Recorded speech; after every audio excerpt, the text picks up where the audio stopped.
Bonjour les terminales, donc aujourd'hui un nouveau chapitre, le chapitre 11, mouvement céleste et un mouvement des satellites. Tout ce que nous avons vu dans les chapitres 9 et 10 vont s'appliquer à des corps particuliers, des systèmes particuliers qui sont les planètes de notre système solaire. Aujourd'hui nous allons voir les lois de Kepler. Alors Kepler c'est Johannes Kepler, qui entre le XVIe et XVIIe siècle a travaillé effectivement pour établir des lois à l'aide de données qui ont été données par Tycho Brahe. Ici, je vous laisse regarder la partie historique et vous allez en fait travailler seul le fait de retrouver les lois de Kepler. Il s'agit de 3 lois. Pour chacune d'entre elles, je vous demanderai de retrouver un schéma ou une image qui correspond effectivement et ensuite d'énoncer les lois en trouvant à chaque fois à quel nom, quelle dénomination, quel principe elles correspondent. Bon, ce qui m'intéresse dans cette vidéo aujourd'hui, c'est de vous guider dans la pesée de Jupiter. Donc on va essayer de retrouver la masse de Jupiter et vous allez comprendre effectivement que les astrophysiciens n'ont pas placé de balance à l'intérieur de l'univers, mais un moyen relativement simple d'aller peser les planètes grâce à des observations d'astrophysique. Donc on va s'intéresser à Jupiter. Jupiter est une planète géante gazeuse qui possède plusieurs satellites et on va s'intéresser effectivement aux satellites. Donc cette troisième loi de Kepler va pouvoir s'appliquer à Jupiter en particulier, donc je vous demande de l'exprimer. Et ce qui va nous intéresser ici, c'est d'aller chercher un logiciel qui va permettre de vous transformer en Kepler ou en Tycho Brahe de façon à observer le mouvement des planètes.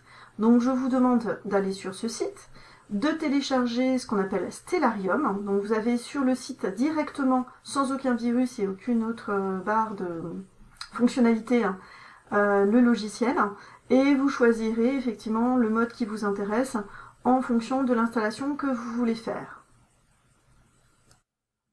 Alors une fois que vous avez téléchargé Stellarium, en cliquant simplement sur l'icône qui s'installe, soit sur votre portable, soit sur votre ordinateur, vous vous retrouvez au milieu d'un champ. Ce champ, grâce à la souris en cliquant et en maintenant la souris clic gauche, vous pouvez vous déplacer dans le champ. Donc on voit ici les points cardinaux. Sud, est, sud-ouest, est, ainsi de suite. En regardant en bas, on se trouve qu'on est sur la Terre, à Paris, à 42 mètres d'altitude. Alors Paris, vous allez me dire, n'a pas cette tête-là, bien qu'il y a assez peu de personnes qui se baladent. Donc c'est une image de synthèse qui vous permet de observer effectivement la voûte céleste de Paris. Ensuite, alors je fais cet enregistrement, je ne vous mens pas, le 30 mars à 16h48. Donc vous voyez ici, l'heure s'afficher et le décompte se fait en heure réelle. Donc il est réellement 16h48 à votre montre et vous allez voir que quand vous ouvrez en fait Stellarium, c'est ça qui est très intéressant, c'est qu'en fin de compte on se retrouve exactement à la date et à l'heure du moment où on ouvre Stellarium.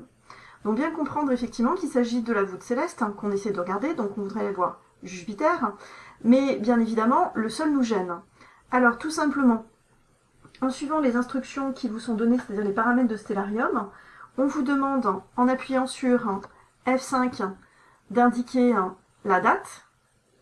Ensuite, on vous demande de placer dans un champ équatorial, ici. Et on voit très vite que le sol nous gêne, le soleil nous gêne, et les nuages nous gênent. On se retrouve ainsi dans l'espace. Alors, ce qui est très drôle, je vous laisserai jouer avec une fois que vous l'aurez installé, c'est d'aller voir le jour de votre naissance, l'état du ciel. Si vous faites apparaître les constellations, bon allez, 2 minutes, ça n'a rien à voir avec le TP d'aujourd'hui, mais vous pourrez aller voir que dans les constellations du jour de votre naissance se retrouve le signe astrologique correspondant. Enfin bon, ça c'est juste pour rire. On va revenir à plus sérieusement. D'indiquer donc nous avons la voûte céleste à la date d'aujourd'hui, c'est-à-dire le 30 mars, c'est noté à l'américaine, 2020, à maintenant 16h50. Vous allez donc ensuite aller chercher une planète. Alors pour aller chercher la planète, soit vous utilisez F3, soit vous allez chercher les onglets. Donc vous voyez que ici apparaît date et heure, et vous avez les différents affichages qui sont affichés sur la gauche. Donc, je cherche Jupiter.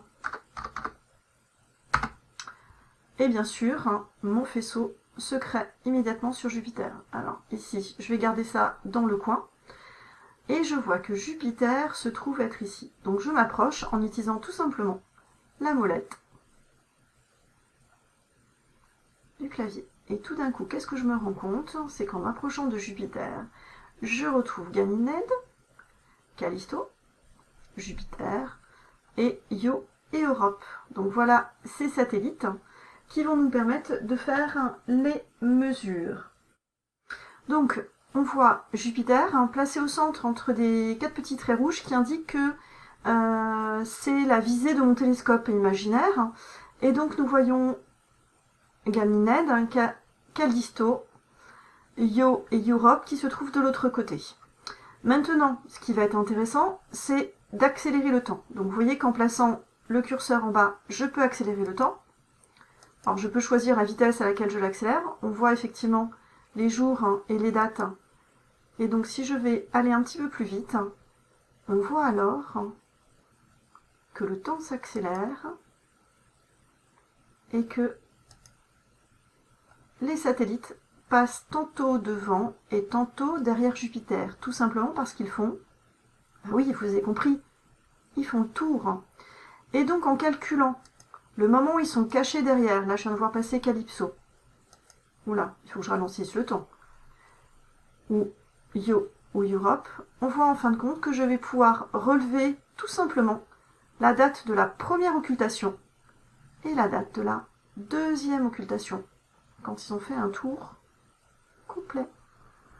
Donc ainsi, vous avez compris qu'il faut relever des dates, soustraire des jours, des heures, les secondes, on n'en tiendra pas compte. Vous pouvez bien évidemment arrêter le temps pour faire un relevé, et vous pouvez revenir au point de départ en utilisant cette icône. Ainsi, reproduire plusieurs fois la mesure si vous n'êtes pas certain de la valeur. Il s'agit alors de retrouver la période pour chacun des 4 satellites. Si vous le faites pour un, c'est bien. Si vous le faites pour les 4, vous aurez une moyenne. Cette moyenne vous donnera une moyenne de la masse de Jupiter qu'il faudra ensuite comparer à la valeur de la masse Jupiter théorique qui se trouve à la fin du TP. Donc je reprends. Vous avez une image effectivement avec les 4 satellites. Il faudra faire avancer le temps de façon à trouver les valeurs des périodes de révolution de chacun des satellites. Ainsi, en ayant la date de la première occultation pour chacun des satellites et la date de la deuxième occultation pour chacun des satellites, vous pourrez facilement calculer la période de révolution de chacun des satellites. Ne trichez pas, vous savez que la réponse est sur Internet.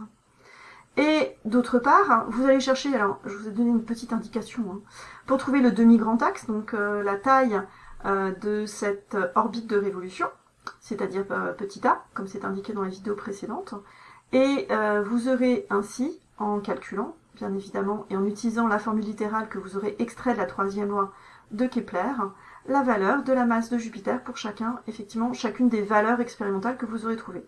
L'idée, c'est a priori de trouver le même ordre de grandeur. Alors après, bon, pareil, indication. Vous avez 4 valeurs de masse, qu'est-ce qu'on peut faire pour obtenir une valeur plus proche? Oui, vous l'avez trouvé, la moyenne.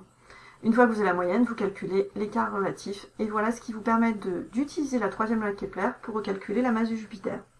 Il faut savoir effectivement que beaucoup d'observations astronomiques ont permis de déterminer la masse des différents objets stellaires, et bien évidemment, vous aurez compris maintenant qu'on n'a pas besoin de balance dans l'univers. Merci à tous, et bon courage pour les calculs. Faut soustraire des jours, des heures et des minutes, pas évident.